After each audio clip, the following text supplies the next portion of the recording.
Hello friends, आज के video में हम देखेंगे होम साइंस पेपर 2 का मॉक टेस्ट नंबर 16। इससे पहले हमने 15 मॉक टेस्ट और टॉपिक वाइज प्रैक्टिस सेट कर रखा है जो आपके बिहार बीपीएससी टीचर 2.0 के लिए अत्यंत महत्वपूर्ण है। और आप लोग के लिए एक ऑफर चल रहा है, जिनको लेना है 30 प्रैक्टिस सेट टॉपिक वाइज सिर्फ 101 रुपये में आपको दिया जा रहा है। और जो ज़्यादा डिटेल में पढ़ना चाहते हैं, अपनी तैयारी में कोई कमी नहीं करना चाहते हैं, तो उनके लिए topic wise theory, one liner fact और क्वेश्चन आंसर प्रीवियस ईयर जो आपके हर स्टेट के पूछे हुए सवाल है आपके होम साइंस पेपर के, वो सारे क्वेश्चन आपको प्रीवियस ईयर क्वेश्चन आपको सिर्फ दिया जा रहा है 151 में। अगर आप दोनों साथ में लेते हो, दोनों साथ में लेने के लिए आपको सिर्फ 201 रुपये पे करना पड़ेगा। और इसके साथ में आपको मॉक टेस्ट जो आपको अभी कराया जा रहा है, वो सारे प्रैक्टिस सेट जो आपको मॉक टेस्ट हैं, सारे आपको मॉक टेस्ट सारे कुछ फ्री में मिल जाएगा सिर्फ 201 रुपये में। लेने के लिए आप इस नंबर पे मुझे व्हाट्सअप कर सकते हैं। और जिन्होंने पहले से प्रैक्टिस सेट सिर्फ ले रखा हुआ है 101 रुपये में, अगर उन्हें टॉपिक वाइज थ्योरी पीडीएफ और previous year question all state का और मॉक स्टेट चाहिए, तो उन्हें एक्स्ट्रा 100 रुपये का भुगतान करना होगा। और इस नंबर पे आप मुझे व्हाट्सअप कर सकते हो, या इस वीडियो के कमेंट बॉक्स में भी आप कमेंट कर सकते हो। चलिए शुरू करते हैं आज का पहला क्वेश्चन। पहला क्वेश्चन है, शरीर की आंतरिक क्रियाओं को नियंत्रित करने वाला पदार्थ कौन सा है। काफी इंपॉर्टेंट क्वेश्चन है, इस क्वेश्चन को आप विवेक क्वेश्चन टिक आउट कर लीजिएगा। और आज का जो आपका पेपर होने वाला है बीपीएससी का, वो आपका मॉडरेट लेवल का क्वेश्चन रहेगा, इजी टू मॉडरेट रहेगा। तो आपको क्वेश्चन का लेवल बिल्कुल इजी टू मॉडरेट देखने को मिलेगा, और लेकिन इसका कटअप जो है काफी हाई जाएगा। इस बार जो आपका कटअप गया था 30, 40, 50, 60, ऐसे कटअप जाने की उम्मीद नहीं है। इस बार आपका कटअप ही स्टार्ट होगा 60 से। तो उम्मीद है, अगर क्वेश्चन का लेवल आपका मॉडरेट जैसे कहा है बीपीएससी ने, अगर ऐसा क्वेश्चन रखता है, तो आपका कट ऑफ 60, 70, 80 तक जाने की उम्मीद है। तो आप लोग ज़्यादा हाई लेवल का क्वेश्चन मत टिक आउट कीजिएगा। जितना हो सके जो आपके डेली पेपर में जो अदर स्टेट क्वेश्चन पेपर पूछता है, आपके प्रीवियस ईयर क्वेश्चन जितना हो सके प्रैक्टिस कीजिए। अदर स्टेट का या होम साइंस पेपर में जितने सवाल सवाल पूछे जाते हैं, वो सारे क्वेश्चन आप कंप्लीट कर लेते हो, तो आपकी तैयारी काफ़ी हद तक कंप्लीट हो जाएगी। ठीक है, इसका राइट आंसर ऑप्शन आपका बी हो जाएगा। शरीर की आंतरिक क्रियाओं को नियंत्रित करने वाला पदार्थ आपका विटामिन होता है। विटामिन शरीर की उपचय क्रियाओं के लिए अति महत्वपूर्ण होते हैं। सर्वप्रथम ने जो विटामिन है उसकी खोज किसने करी थी, ये भी सवाल आपसे पूछा जाता है। तो याद रखिएगा, आपके लूनी ने सबसे पहले आपके विटामिन की खोज करी थी 1881 में। ठीक है, इस सारे पॉइंट को आप जरूर याद रखिएगा। और स्पेशली आपको व्हाट्सअप विटामिन प्रोटीन के अलग अलग टॉपिक पे मैंने ऑलरेडी प्रैक्टिस सेट बना रखा है। आप अगर आपने नहीं देखा है, तो आप जाकर वीडियो के प्लेलिस्ट में चेकआउट कर सकते हैं, क्योंकि ये सारे टॉपिक आपके प्रीवियस ईयर क्वेश्चन में सारे सवाल पूछे गए थे। क्वेश्चन सेकंड कह रहा है कि हैरिंग, मैकरल, सालमान और सार्डिन मछलियों में क्या पाया जाता है। स्पेशली आपको बताना है कि जो मछली के टाइप हैं, इनमें कौन सा आपको विटामिन पाए जाते हैं, आपको बताना है। विटामिन ए, विटामिन बी, के, या ऑप्शन डी है ई। तो सारे मछली में जो है यहाँ पे जो नाम दिया गया, herring, mackerel, Salman and sardine, तो ये सारे जो मछली हैं उनमें आपको विटामिन ई देखने को मिलता है। याद रखिएगा, ऑप्शन डी आपका राइट आंसर हो जाएगा। और इसकी कमी से पुरुष एवं स्त्री दोनों में वंध्यता उत्पन्न हो जाती है। इसे बाजरोपनदी विटामिन भी कहा जाता है। इस पॉइंट को आप जरूर याद रखिएगा, आपके एग्जाम के दृष्टिकोण से काफी इंपॉर्टेंट है। डॉक्टर एम स्वामीनाथन द्वारा निम्नलिखित में कौन से खाद वर्ग की अनुशंसा की गई थी, आपको बताना है। तो डॉक्टर एम स्वामीनाथन द्वारा निम्नलिखित 11 खाद की वर्ग की अनुशंसा की गई है, और 11 खादों का यहाँ पर जिक्र किया गया है। इसका स्क्रीनशॉट आप रख लीजिएगा। अगर आपके पास इसका मॉक टेस्ट का प्रैक्टिस सेट पीडीएफ नहीं है, तो आप इसका स्क्रीनशॉट आप रख लीजिएगा, क्योंकि आपके एग्जाम के दृष्टिकोण से काफी महत्वपूर्ण रहने वाला है। क्वेश्चन 4 कह रहे कि त्वचा झुर्रियों युक्त उसका रंग पीला होना लक्षण क्या प्रदर्शित करता है। आपने देखा होगा, किसी का स्किन पे झुर्रियाँ होने लगती हैं, किसी का रंग पीला होने लगता है। वो सारे पीच होने का क्या रीजन है, आपको बताना है। कुपोषण का, अल्प पोषण का, या ऑप्शन सी है गरिष्ठ भोजन, या ऑप्शन डी इनमें से कोई नहीं। तो जब आप कुपोषण जो आपका खाने पीने में थोड़ा सा कमी कर देते हो, जब आप कुपोषण का शिकार होने लगते हो, तब आपका जो स्किन है उस पर झुर्रियाँ देखने को मिलती है, और उसमें आपका जो चेहरे का रंग है, जो आपका बॉडी का स्किन है, वो पीला होने लगता है। इसका राइट आंसर ऑप्शन आपका ए हो जाएगा। क्वेश्चन 5 कह रहा है कि दूध तथा दूध से निर्मित भोज्य पदार्थ मांस, मछली, अंडा, दाल, चना, सोयाबीन, सूखी सेम, मटर, मूंगफली, तिलहन, अनाज, मेवा आदि क्या होते हैं, आपको बताना है। ये सारे जो आपको दिए गए सब कुछ आपके दूध से निर्मित पदार्थ हैं। तो इसका राइट आंसर ऑप्शन आपका ए हो जाएगा, शरीर निर्माणक भोज्य पदार्थ कहलाते हैं। 1 से 3 वर्ष और 4 से 6 वर्ष के बालकों के लिए आईसीएमआर द्वारा कितनी कैलोरी ऊर्जा दैनिक निर्धारित की गई थी? आपके आईसीएमआर से हमेशा सवाल आपके बीपीएससी पूछते आ रहा है, तो उम्मीद है कि ऐसा सवाल आपके एग्जाम में देखने को ज़रूर मिल सकता है।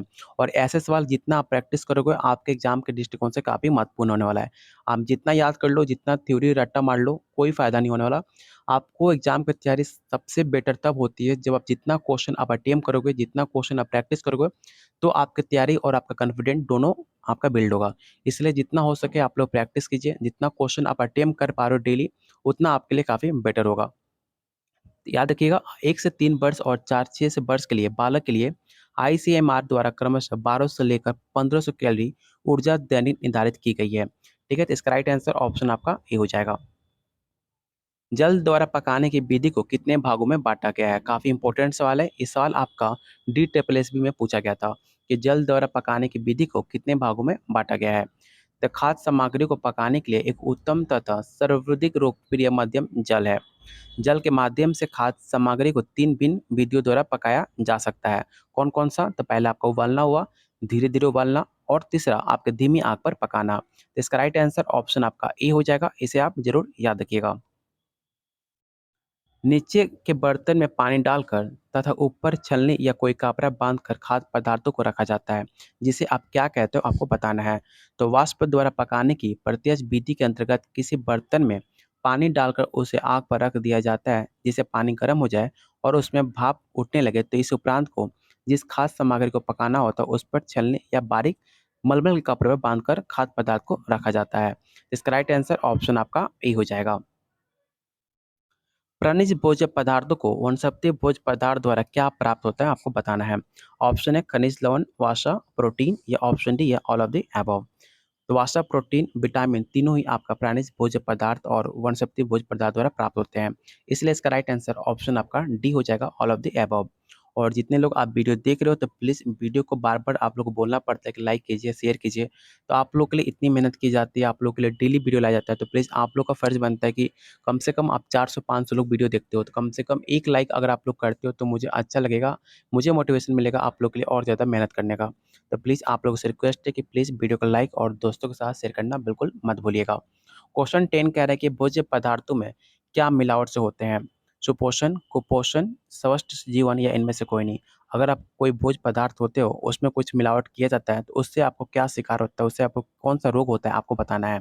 सुपोषण या कुपोषण या स्वस्थ जीवन या इनमें से कोई नहीं? तो जब कोई भोज्य पदार्थ में बाज़ार में कम मात्रा में उपलब्ध होता है, तब मुनाफ़ाखोर व्यापारी उसकी कमी को पूरा करने या लाभ कमाने की दृष्टि से उसमें मिलावट करते हैं। अगर कोई किसी चीज़ की, कोई सामान की उसमें कमी हो जाए, तो उसको मार्केट में पूरा फुलफ़िल करने के लिए उसमें मिलावट मिला दिया जाता है कि वो मार्केट को फुलफ़िल करे और जिससे आप शिकार होते हो कुपोषण का। तो ऑप्शन आपका बी राइट आंसर हो जाएगा।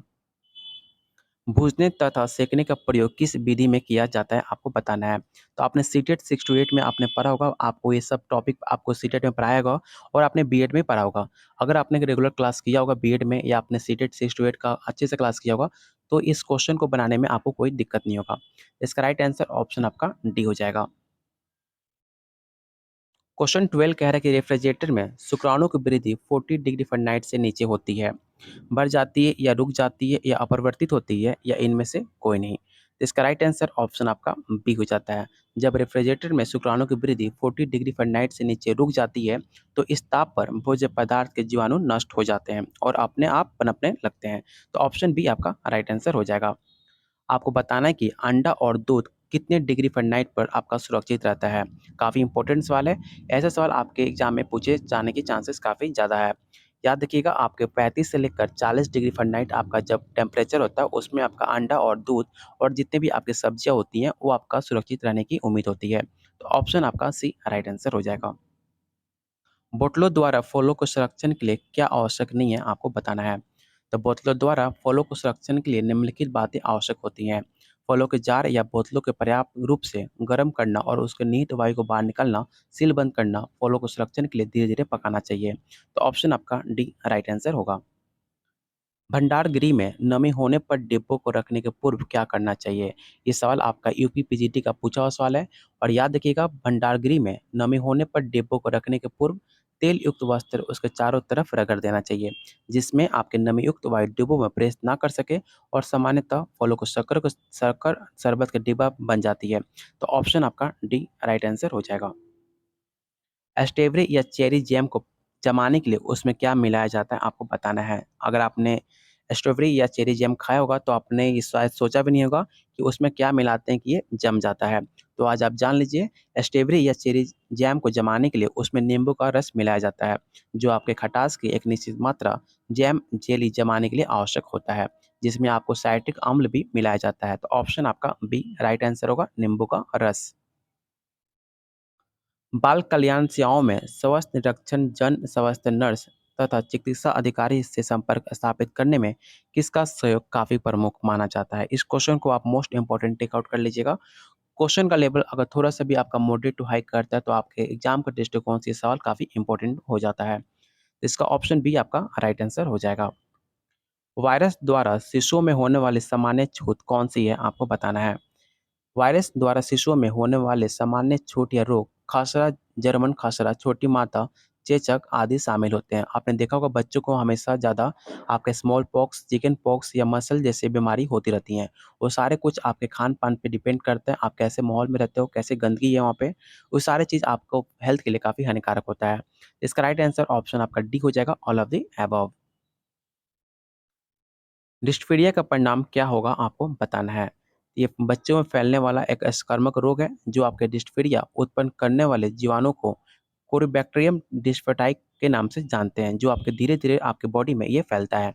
तो ऑप्शन डी आपका राइट आंसर हो जाएगा, ऑल ऑफ द अबव। कुष्ठ रोग का क्या लक्षण होता है आपको बताना है। तो कुष्ठ रोग एक संचरण लिंस रोग है। ये रोग आपके माइक्रोबैक्टीरियम लेप्री नामक जीवाणु से फैलता है।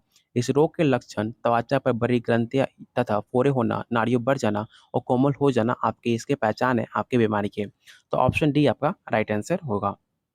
चलते हैं क्वेश्चन 21 पे। क्वेश्चन 21 आपका काफ़ी ईज़ी है और आपको पता होगा कि मलेरिया कैसे फैलता है। तो आपको पता होना चाहिए, जो मादा एनोफिलीज मच्छर होती हैं, उनको काटने से आपका मलेरिया होता है। जो आपकी बोल सकते हो जो लेडीज़ मच्छर होती हैं, उनके खाने से उनको काटने से आपका मलेरिया होता है।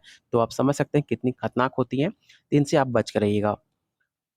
क्वेश्चन 22 कह रहा है कि पशुओं में मनुष्य तक पहुंचने वाला छूट रोग कौन सा है। काफी इंपॉर्टेंट सवाल है, इस क्वेश्चन को आप विवेक क्वेश्चन टिक आउट कर लीजिए और याद रखिएगा, रेबीज या हाइड्रोफोबिया पशुओं मुख्यतः कुत्तों से मनुष्य में संक्रमित होने वाला रोग है, जो इनके काटने या संपर्क द्वारा फैलता है।